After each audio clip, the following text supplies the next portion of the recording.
కన్నీటి కథ. 32 ఏళ్ల క్రితం సంగతిది. గుడివాడ దగ్గర చిన్న పల్లెటూరు. 10 ఏళ్ల బుడ్డోడు చిరిగిన నిక్కరు, అరిగిపోయిన బాటా చెప్పులు వేసుకొని చేతిలో చిన్న క్యాన్ పట్టుకొని ఇంటి దగ్గరలో ఉన్న రైస్ మిల్లులోకి వెళ్ళాడు. రైస్ మిల్లు బయట కూలీల కోసం పెద్ద ఫ్రిడ్జ్ పెట్టారు. మండిపోతున్న ఎండాకాలం కదా. ఫ్రిడ్జ్ ట్యాప్ నుంచి క్యాన్ నిండా నీళ్లు పట్టుకున్నాడు. గొంతు నిండా నీళ్లు తాగుదామని ట్యాప్ కింద నోరు పెట్టాడు.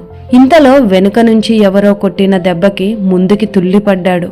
గొంతు తడపాల్సిన చల్లటి నీళ్లు కాళ్ల మీద పడ్డాయి. తల ఫ్రిడ్జికి తగలడంతో పెదాలు ట్యాప్కి తగిలి రక్తం వచ్చింది. చల్లటి నీళ్లు తాగుదామని వచ్చిన ఆ పిల్లవాడి కళ్ళల్లోంచి వేడి కన్నీళ్లు జలజలా కారిపోయాయి. వెనక్కి తిరిగి చూసేలోపు మరో దెబ్బ వీపు మీద పడింది. ఇంకా కొట్టొద్దండి అని వేడుకుంటూ బుడ్డోడు చిన్ని చేతులు జోడించాడు. కనికరించలేదు. మంచినీళ్ల క్యాన్ని ఆ పెద్ద ఆయన కాళ్లతో తన్నాడు. లేబర్ నా కొడక, నీకోసమే ఇక్కడ ఫ్రిడ్జ్ పెట్టామా? ఇక్కడికి వచ్చి నీ బాబుగాడి సొమ్ములాగా నీళ్లు పట్టుకెళ్తున్నావు అంటూ ఆ పెద్ద ఆయన అరుస్తున్నారు. కొట్టిన ఆ పెద్ద ఆయన ఆ రైస్ మిల్లుకి యజమాని. ఇంకెప్పుడు ఇక్కడికి రానండి మంచినీళ్ల కోసం అంటూ ఆ పసివాడు దీనంగా వేడుకుంటుంటే ఏమాత్రం కనికరించని ఆ పెద్ద ఆయన చెయ్యి మరో దెబ్బ వేయడానికి మళ్లీ పైకి లేచింది. బుడ్డోడిలో ఎక్కడో మూలన ఉన్న అహం బయటకు వచ్చింది. ఆ చిన్ని చేతితో కింద పడిన క్యాన్ని పట్టుకొని ఆ పెద్ద ఆయనని కొట్టడానికి పైకి లేపాడు. ఇంకెప్పుడు ఇక్కడికి రానని చెబుతుంటే కొడతావే, క్యాన్తో కొడితే పళ్ళూడిపోతాయి అని అరిచాడు. అంతే. బుడ్డోడి నుంచి ఆ రియాక్షన్ ఊహించని ఆ పెద్దాయన చేయి కిందకి దించాడు. తినడానికి తిండి కూడా లేని లేబర్ నా కొడుకులకు రోషం మాత్రం ఉంటుంది. ఇంకోసారి ఇక్కడ క్యాన్తో కనిపించావంటే కట్టేసి కొట్టిస్తా అని అరుస్తున్నారు. సెక్యూరిటీని పిలిపించి పిల్లోడిని బయటకి గెంటించేశాడు. సొట్టపడిన క్యాన్ని తీసుకొని పెదాల నుంచి కారుతున్న రక్తాన్ని, కళ్ళల్లోంచి కారుతున్న కన్నీటిని తుడుచుకుంటూ బయటికి వచ్చేశాడు. అక్కడికి వచ్చే ముందు వాడి చెల్లికి నీకు ఫ్రిడ్జ్లోంచి కూలింగ్ వాటర్ తెస్తానని చెప్పి వచ్చాడు. కానీ చల్లటి నీళ్లు లేకుండానే వెళ్తున్నాడు.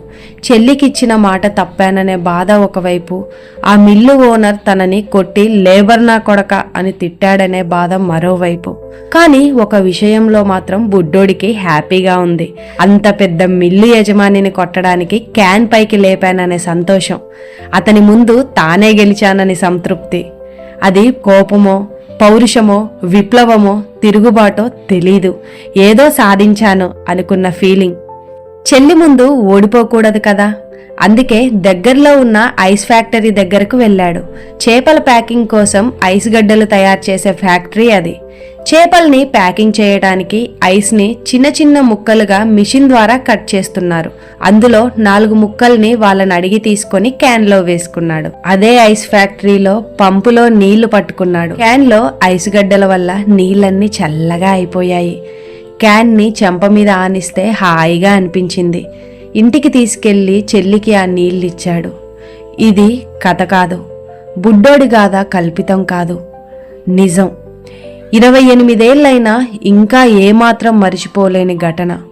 కనీసం మానవత్వం లేని మనుషుల్ని, ఇంకా లోకం కూడా తెలియని ఒక పసివాడి కళ్ళల్లో ప్రత్యక్షంగా చూసిన సందర్భం. ఇంకా పూర్తిగా ఊహ తెలియని వయసు కదా. అందుకే ఇకపై జీవితమంతా ఇలాంటి రాక్షసుల మధ్య బ్రతకాల్సి వస్తుందేమో అనుకుంటున్నాడు. లోకమంతా ఇలాంటి వాళ్లే ఉంటారేమో అని భయపడ్డాడు.